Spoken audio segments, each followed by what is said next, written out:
Bonjour chers abonnés d'Astro Humeur, je suis ravi de vous retrouver aujourd'hui pour vous présenter l'état du ciel du mois d'octobre 2021. Alors tout d'abord, je souhaite un très bel anniversaire aux natifs de la Balance puisque le soleil est actuellement dans leur signe.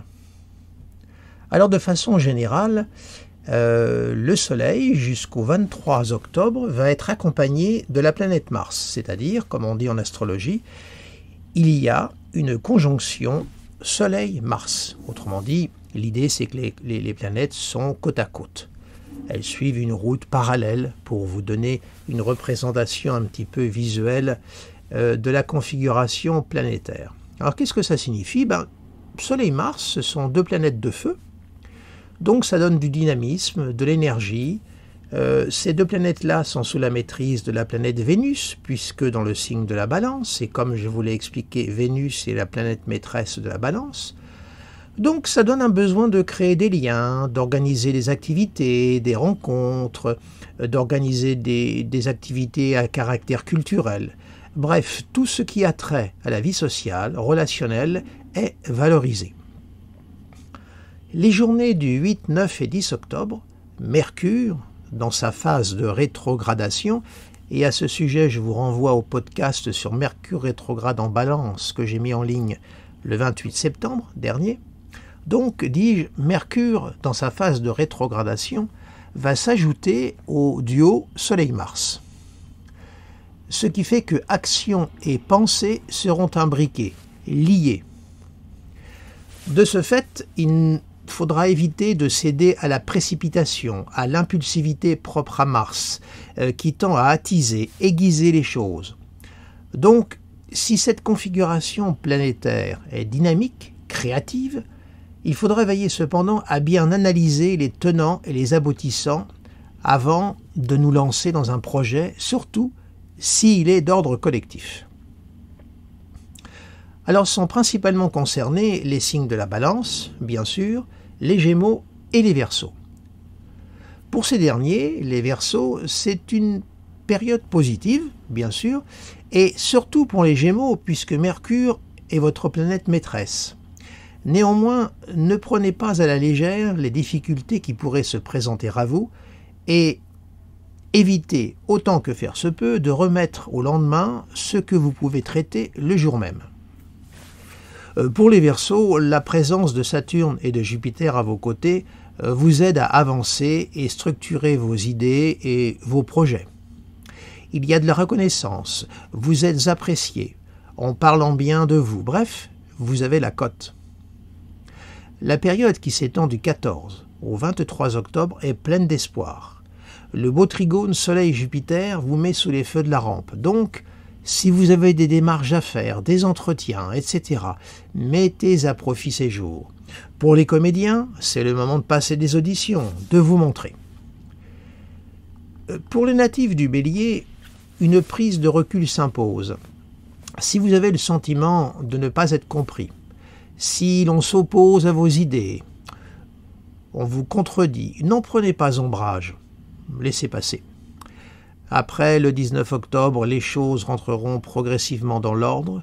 Idem pour les cancers et les capricornes. Si ça coince, que vous constatez des retards, que des promesses sont remises en question, pas d'inquiétude. D'ici peu, un éclaircissement aura lieu et vous vous apercevrez qu'au fond, vous n'avez pas perdu grand-chose. Passons à Vénus. Vénus qui est l'astre de l'amour, de la beauté. Eh bien, Vénus finit sa promenade en Scorpion le 7 octobre, pour faire son entrée en Sagittaire. Du monde sombre de Pluton, Vénus passe dans celui expansif de Jupiter. Indéniablement, le climat est plus chaleureux, passionné, enclin à l'expression libre des sentiments. C'est le moment de clarifier les malentendus, des zones d'ombre pour passer à autre chose. Si pour certains d'entre vous, il y a eu des petites incompréhensions dans la vie relationnelle, amoureuse, c'est le moment de jouer carte sur table de façon à repartir sur de nouvelles bases. Sur un autre plan, pour ceux qui voyagent, c'est peut-être la rencontre de l'amour à l'étranger. Vénus est sous la maîtrise de Jupiter. Par conséquent, les sentiments sont exacerbés. On a envie de vivre pleinement et librement sa relation amoureuse, ses sentiments, bref, son désir. Sont concernés les natifs du Sagittaire, Lion et Bélier, mais aussi Balance et Verseau. Pour les Gémeaux, Vénus les regarde droit dans les yeux. C'est le face-à-face, c'est-à-dire une opposition. C'est donc le moment de dire ce que l'on a sur le cœur. Fini de jouer à cache-cache avec ses sentiments. Selon la situation, on peut donc passer par des hauts et des bas. Vierge et Poissons, amour et raison ne sont pas toujours faciles à concilier. Sans doute vous faudra-t-il choisir. Égard aux illusions qui pourraient conduire aux désillusions. Passons maintenant à Mars, astre de feu et d'action. Il est en Balance, durant tout le mois d'octobre. La force du désir est au service de l'équilibre, de l'harmonie, de la beauté et de l'amour, puisque c'est Vénus qui tire les ficelles. Pour les créateurs, et peu importe le domaine, c'est une période très active, prolixe. La passion mène la danse. Les timides sont audacieux, osent déclarer leur flamme. C'est aussi le moment choisi pour remettre de l'ordre, faire entendre ses droits afin d'obtenir justice. Du 16 au 30 octobre, Jupiter vient en renfort soutenir les actions de Mars, ce qui peut aboutir à des solutions, des réponses positives sur le plan social, administratif, juridique.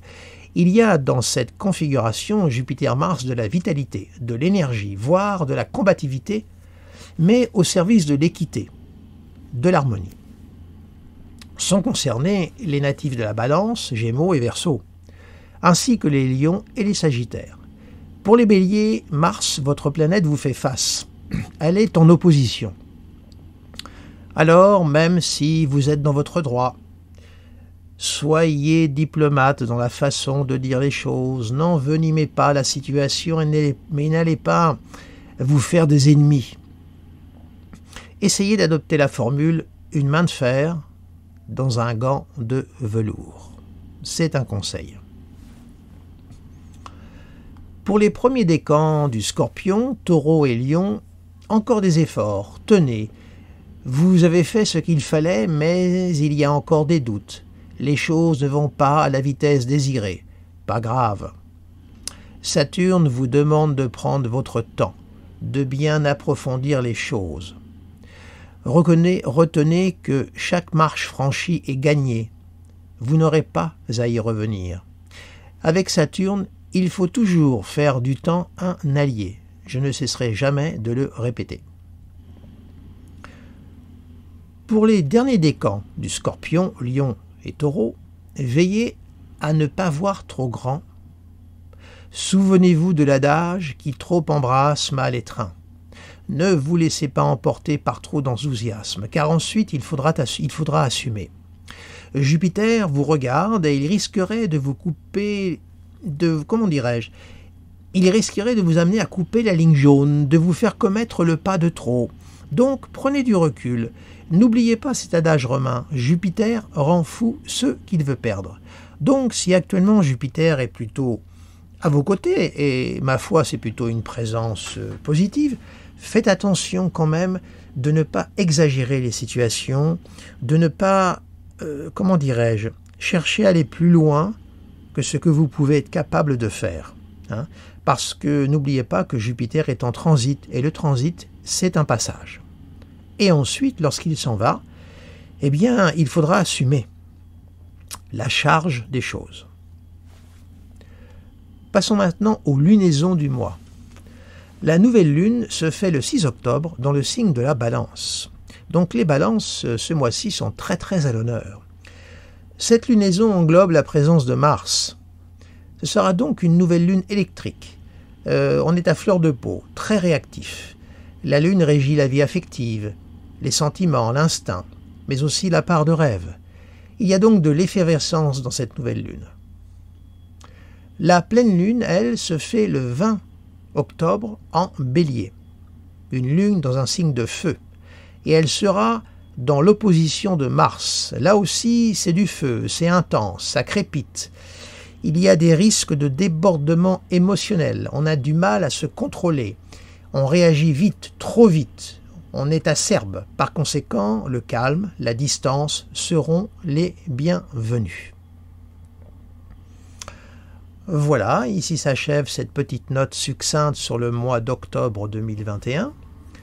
Comme toujours, je rappelle que ce sont des tendances, que pour avoir une vision beaucoup plus précise de la manière dont ces tendances-là vont réellement s'incarner dans la vie de chacun, il faut bien sûr regarder les secteurs où ces transits planétaires ont lieu, c'est-à-dire les maisons. Et pour ce faire, en revenir à votre thème de naissance qui vous singularise. Voilà, chers amis, je vous remercie de votre attention et je vous dis à très bientôt.